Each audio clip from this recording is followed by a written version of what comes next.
Hello and welcome to another episode of Zero BS Estate Agency. Now, in today's episode, I sit down with James Hughes, a powerhouse in the estate agency world with an impressive track record spanning Foxtons, CBRE and now EXP UK. And James shares what he believes truly maximises a home's value. He says it's not just pricing or presentation, but the right agent who works relentlessly for their client. We dive into his proven strategies for competitive pricing, expert buyer management, and why he believes the independent model is the future. Now, if you want to understand how elite agents create demand, extract maximum value, and dominate their markets, this episode is for you. Right, James, what is the one thing that truly maximises the value of someone's home when they go to sell their property?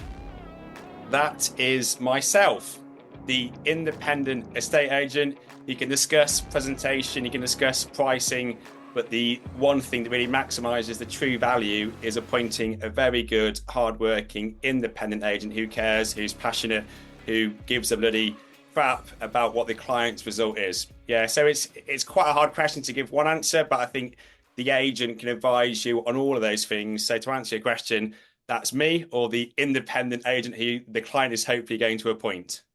But how does because right, you're exceptionally successful, right? We're going to come on to this later in the actual episode. You've done 7 years Foxtons, right? Yeah. You've done CBRE as an associate director. You've done Jigsaw Telecom.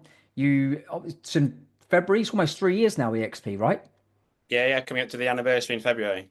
Okay, so how do your clients trust you then? How do they know to trust you and not the next agent that's standing? I mean, when I was starting, I would talk about my Foxtons, my CBRE experience. I live in South Croydon. Not that all agents in Croydon are bad. There was a mixture down here. Hopefully, I was better than the majority of the agents in this area. As I've built my business, there's more social proof. Any valuation, I send my Instagram, my Google business page, my website. So it's easier now that I'm 3 years in because I've got so much kind of social proof, Google reviews about how hard I work, about how I kind of go above and beyond for all of my clients. When I started, hopefully I kind of come across as a very professional, personable, hardworking agent who has a very good experience, top agent at Foxtons, top agent at CBRE. This is my business. I'm super passionate about this. I will work my socks off and then it builds from there. As you know, you get one listing, do a very good job, get a good Google review, post some more success on Instagram, LinkedIn. I love social media. I get a lot of referrals from social media. And then it just snowballs. I say to all of the new agents starting now, work hard, follow the process, get your first listing, work your socks off, and then it just snowballs. Yeah, so I'm now 3 years in now. And I get a lot of my listings from referrals, word of mouth, because of how hard I've worked at the start. And it's important that you keep maintaining that hard work if you want to keep maintaining that success as well. Yeah, absolutely. And so your reputation is preceding itself right now because of not just the last 3 years EXP, but also the years before then. But let's say now I'm day one, week one valuer, or I've just been put in a position of sales manager. What is, in your opinion, in terms of your experience, probably more so, that has actually generated maximum money? Is it presentation? Is it marketing? Is it the price? Is it so? Because of course, there's so many things beneath the surface. Yeah, I'm a bit. So one presentation. So I have polite but firm conversations about presentation. If there is clutter, I will politely say we need to get rid of all of this clutter. Some agents, they go in there, they're very time pressured. They will say whatever they want to get the instruction. If we want to get you, the vendor, the best result, let's have a proper conversation about one presentation. What do we need to do? The amount of times I've gone round to the client's house to help them move stuff to get their house ready, because I want to get you the best result. I now recommend a stager if I think it's going to be a good return on investment. Mr. Vendor, I want to get you the best chance in getting buyers to your door. How do we do that? It's by the presentation. What do we need to do? Let's have an open conversation here about what you can do. 1, let's clean, let's tidy. 2, let's recommend the stager. I want to get you the best result. Some agents don't care. Some agents, they have their in-house photographer. They don't care. They take photos of the washing. It's like, no, the amount of times when I've been down there to help my independent photographer who cares about their business together, rolling the sleeves up. I get a bit frustrated when clients don't help us if we're there moving all of their stuff, but I'm here to get them the best result. So one, it's presentation. Two, now it's pricing. When I used to work at high street agents, Foxtons, we were told to go and win the instruction. How do you do that? That's by giving you, John, a 10% above market price to win the instruction, to sign you in to 12 to 16 weeks. After 4 weeks, I'll tell my negs to tag on some viewings to then reduce the price. When you reduce the price, it's so hard. It's harder for the agent to defend your listing because any buyer will see, why hasn't it sold in a month's time? What's wrong with it? I'm now a big believer in using guide prices. No property, if you price it lower, no property ever sells cheaply. You just get so many more buyers in your door for the experience, hopefully for the experienced agent to manage those buyers, create the competition. I think all of my sales over the last 3 months, and I'm now doing 10 to 14 sales each month now, they're all from this guide price strategy. For example, if we think it's worth, no agent can say what your house is worth. No agent, some agents will say, we're going to get you this. That's not correct. I'm a big believer in showing vendors what's in the market, using Rightmove Plus. This is our competition. That one sold at that. That one's on the market. That hasn't sold. We're pricing this together. This isn't cloak and dagger. I'm not guessing what you think. I want to show you as the vendor that we're working together on this. So have an open conversation about how much you think it's worth. I think it's about that. Now, what is the strategy to give us the best chance to get as many buyers in your door? If we think it's worth Shipman Road, Forest Hill, lovely 3-bed in Forest Hill, South East London, we thought 575 to 585. We did a guide price of 550 to 595. Immaculate, presented exceptionally well. Launched it on the Monday. Saturday, I try and give buyers at least half an hour. Buyers also deserve the time. They are spending a lot of money. They deserve the time. I give the buyers the best service to give hopefully the vendors the best result. Normally every half an hour, then it was every 15 minutes. I'm very good at kind of moving people around, inviting people in, talking. We did a guide price there. There was 21 viewings, 8 offers.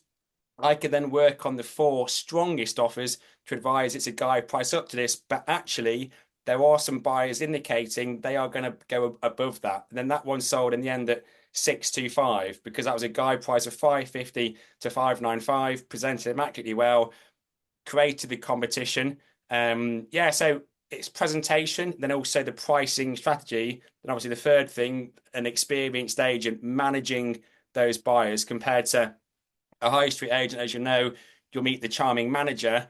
It might be the young guys in the office who are doing the viewings. They may have not ever, it might be their first week. Who do you trust as the vendor to sell, not just show the asset, but to get it over the line as well? Me, an agent of 15 years, dealt with every eventuality, or potentially a high street agent. It could be the new kid and that lead goes down to him and he's learning on the go. Who do you trust as a vendor to handle your asset? Completely. And by the way, and I've told the story many times before, but when I left the parachute regiment, the first job I had, excuse me, out the parachute regiment was a state agency. And Okay. I've gone from being an elite level soldier to an absolute prostitute. In fact, a prostitute was higher up than I was because I got more complaints than offers. I was that day one, week one Yeah. negotiator, didn't have a clue what I was Yeah. doing at all. Didn't know the process for buying, didn't know the process for selling, didn't understand actual where buyers were trying to chip away. I didn't know the market, so I wasn't able to defend my clients or our clients' price. Mhm. And it was just a horrible experience. And not only that, another thing, I was being paid, lucky for me, 15% of a deal.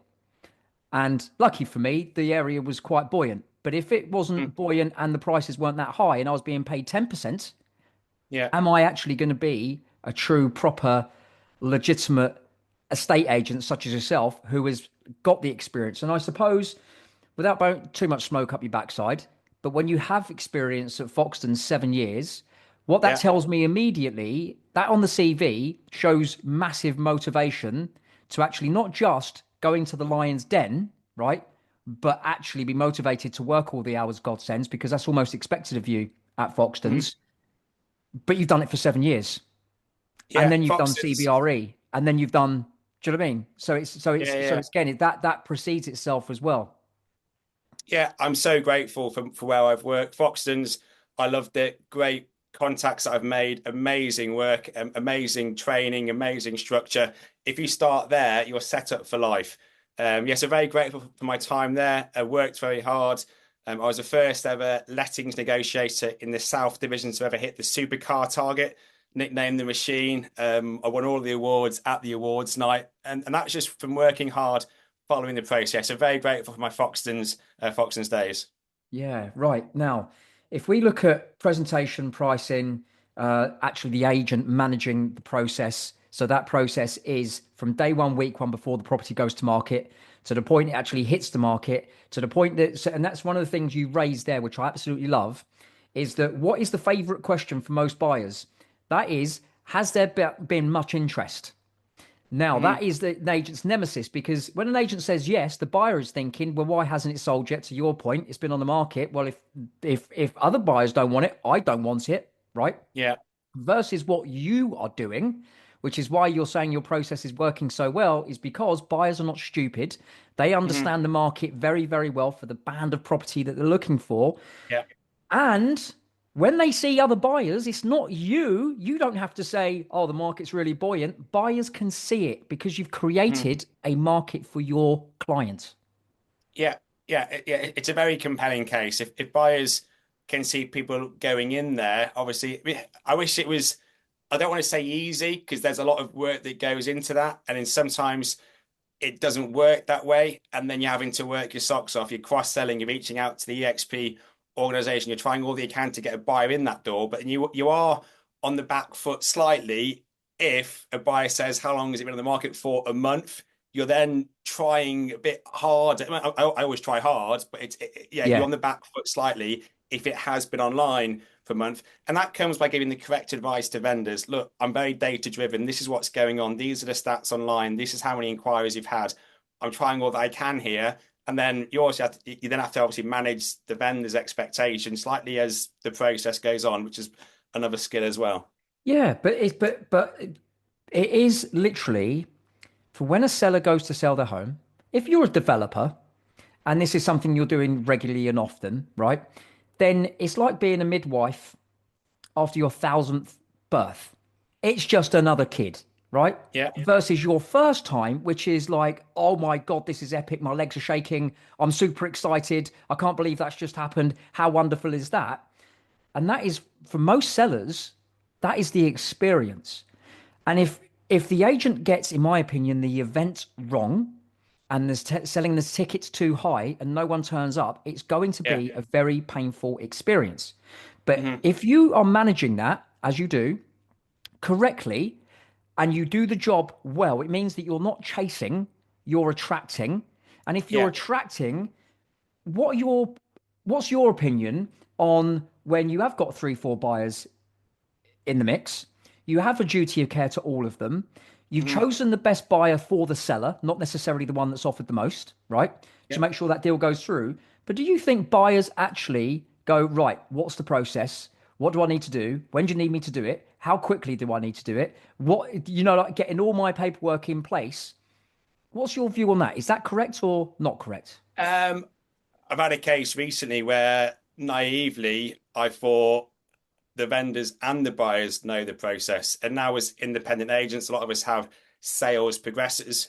I now going forward from next year will be sending out the process to all vendors and buyers. Look, this is the process. Obviously, I've bought and sold my own flats over the years. I'm an agent. I know the process, but many this might be their first time or their second time. Mm. So I actually need to be explaining the process for them. It's obviously our job as agents to help them through that process, but I need to be very clear from the outset that this is the process. We have to follow that. Literally this week, I've had a vendor who claimed not to know the process and was blaming me for not educating them through the process. So I've certainly learned this week. So I'm going to be tweaking my systems going forward for Yeah, next but week. in your defense, yes, there is an element of going, well, do you know what? I thought they would have known it, but at the same time, they do have solicitors. there is Yeah, likely to be a mortgage broker or a bank or a building society in the mix as well. Do you know what I mean? So yeah, there's quite a number of different arms you're hoping that would sort of catch that. yeah. But I say to vendors, it's like half of my fee, it's half of it is selling it, half of it is getting it over the line. I've been down to like divorce counselling sessions for husband and wives who would go on a Sunday in Croydon the other week. I was like, probably I'm not being paid enough. Selling it, it's not easy, but it's getting it over the line where yeah, yeah, some of the conversations that I've had, it's all part of yeah. the fun. And for me, I would say one of the when someone says, "Well, what do you say, John? What's the one thing that you say?" And I say price. And the reason I say price, because going back to your point earlier, if you are end up with an agent that doesn't really know what they're doing, Hmm. but the price is good, and you're dead right. I put a place on the market for a quid once, and it found its right level, which is 324 grand, right? Was Okay. actually £24,000 more than what it should have got, right? But the point is that buyers are not stupid, and I always say price because if you're working with an agent that doesn't really know what they're doing, they don't go down to the marriage counsellors to try and help husband and wife out. They don't go into a property to actually start moving furniture around to help stage that property because the agent understands it's the biggest event and they don't want to get it wrong because you Yeah. don't get a second chance to make a first impression, right? Mm. If they don't have all of those attributes and going above and beyond, and what it's a Sunday, and we said we were going to actually complete tomorrow, and you've not organised the removals, let me come and help you get out of that house Yeah. because otherwise it's going to cause big problems. Then at least the price can do some heavy lifting, and also I think that gets rid of the overvaluation as well. If it, if well if an agent is actually bullshitting, but I wanted to talk to you about EXP, right? Mhm. Because I was at the EXP evening the other week, the I awards saw night. you. I didn't realize it was you. I was the guy off the TV, off the podcast. I should have come and got a selfie. How did you find it? Mate, listen, I was awestruck because there were people in that room that, of course, I know from social media, and I felt like I knew them. And then suddenly I was going up to them like they were Mickey Mouse at Disney World having my selfie picture taken. So, Mhm. yeah, but no, honestly, great night. Loads of awards Yeah. being done out. There were some fantastic numbers that people are achieving, but it wasn't that they were achieving those numbers because it was just easy. They're working 13, 14, 15-hour days Mhm. to make sure it happens. But self-employed self-employed agency is the sort of the thing at the moment in terms of almost like the trend. It's certainly the Yeah. talk with amongst estate agents. What's your view on the self-employed model? How is someone successful in that arena? I mean, bricks and mortar, that is going down the pan. You got so many self-employed offerings now, Movely, Finding Country Hardy and Green. If these agents like the Knight Franks, if they don't change and offer a brokerage model, all of their senior staff with all of this self-employed noise on social media, and now the proof, the social proof, the figures.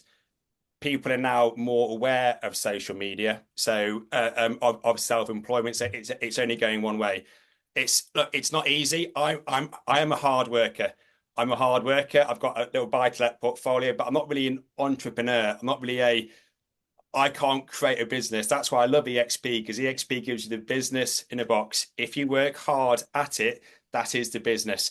It's in my first year, I was going through a divorce, bit of kind of personal situation. My first year was hard. I was very sporadic.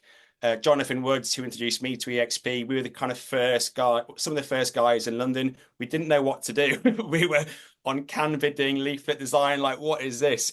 Month 6, month 7, we then sort of figured out the process, lead generation, social media, networking, door knocking with the correct leaflets, referrals. So month 6 or month 7, it really kind of kicked on for me.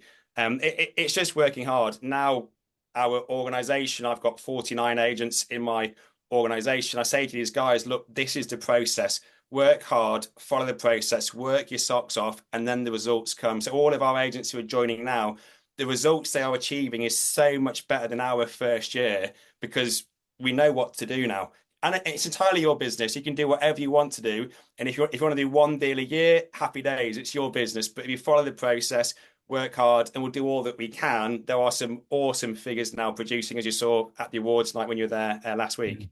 Yeah, no, totally. But I mean, It is an interesting thing because we do look at the corporate agencies, we do look at the large independents, say 50, 60 offices, Hmm. but then that's a really good point you just made when you're talking about the senior guys within those businesses and seeing good self-employed models working.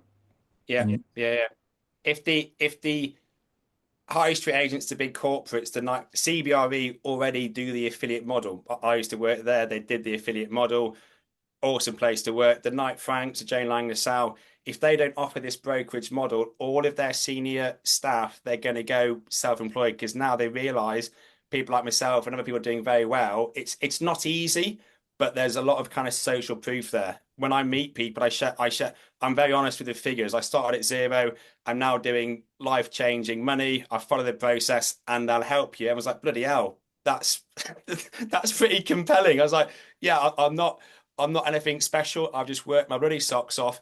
Working on my own terms, though, I kind of say every day for me is a Saturday. I forget what day it is because some days I'm down at the gym, some days I'm socializing, some days I'm doing viewings. Yes, you work hard, but you're doing it on your own terms. But if you do work hard, follow the process, the results are awesome. And especially with EXP on the equity and the revenue share aspect to it, that is the super, super exciting part that I love. I'm a landlord. I understand passive income, residual income. If you don't build that, you have to keep working. There are some great brokerages out there, Movely, Fine & Country, Hardy & Green, but the majority of them only do sales and lettings. You can be rich brokers there, you get a better work-life balance, but you have to keep working. I mean, as you know, when I start talking about EXP, I find it hard to stop talking about it. But the revenue share, the residual income is an insane part to the model as well. so what is the future for James Hughes? What does it look like? So when hopefully very rosy, yeah. So yeah, I mean, yeah, sales, lettings, it's going very well. Sales in my second year, I sold 29 properties. This year, my third year is going to be about 55. I've got an EXP rental portfolio of about 25 flats, building equity. We're building this revenue share organization, now introduced 49 agents to the organization. I get so excited. When I went to EXP Lisbon in May, met a guy called Cliff Freeman. He has 12,500 agents in his organization. He's building this big revenue share organization. So I get very passionate about it. It's been life changing for me and my family already. Agents who I'm introducing to this model, I'm trying my socks off to make it life changing for them as well. If they want it to be, it's entirely their business. But if you want to smash it and love life, I'll do all that I can to help you change it. It sounds quite cliche saying life changing, but it is. It's been absolutely awesome. So it's not just being a top producing agent. We're now organizing an organization. We're going to be doing events. We're going to be getting the families involved as well. So it's not just being an agent here. It's building this kind of global organization. It's super addictive. I'm always thinking like there's always ways to be improving, but I absolutely love it. I met my old CBRE director the other day. He's like, James, I've never seen you this passionate about anything. It's like, it's absolutely awesome. I love it. Why can't you see it? Most people do eventually. Yeah. But it's cool. Yeah, yeah. I'm 2 weeks off over Christmas to sort my back office systems, so I can provide a better service for my clients, build the organization next year. Yeah, super exciting. Love it at the moment. I love what you think time off looks like. I'm having 2 weeks off so I can sort my back office out. Yeah, it's my wife will kill me, but I've got a 12-week-old baby boy now. And one of my EXP agents said, "Oh, James, you're looking forward to your baby coming." I was like, "Oh, it's going to be amazing. It's going to help me to get my business all systemized." He's like, "James, it's not about that. It's about being a dad and spending time with your son." So yeah, my wife is hopefully can't hear this, but I'm sure when you put it online, I'll probably get told off again. But no, yeah, I love working, but when it's your business, when it's your passion, it doesn't really feel like work. I Mm. absolutely love what I do. Yeah, and if you love what you do, you never work another day in your life, right? Yeah, exactly that. Okay, James Hughes, EXP, thank you so much, mate. I really, really, really, really appreciate your time. And yeah, no, it's been an absolute pleasure. Thank you. Thanks ever so much. And that wraps up today's episode with James Hughes. Now, if you've been paying attention, you will know the difference between a mediocre agent and a top-tier professional isn't just about listings, it's about strategy, it's about positioning, and it's about execution. And now it's over to you. Are you going to apply what you've learned today or let your competition take the lead? If this episode has sparked new ideas, share it with a member of your team or somebody else you know in agency, and implement the insights and absolutely 100% stay ahead of your competition.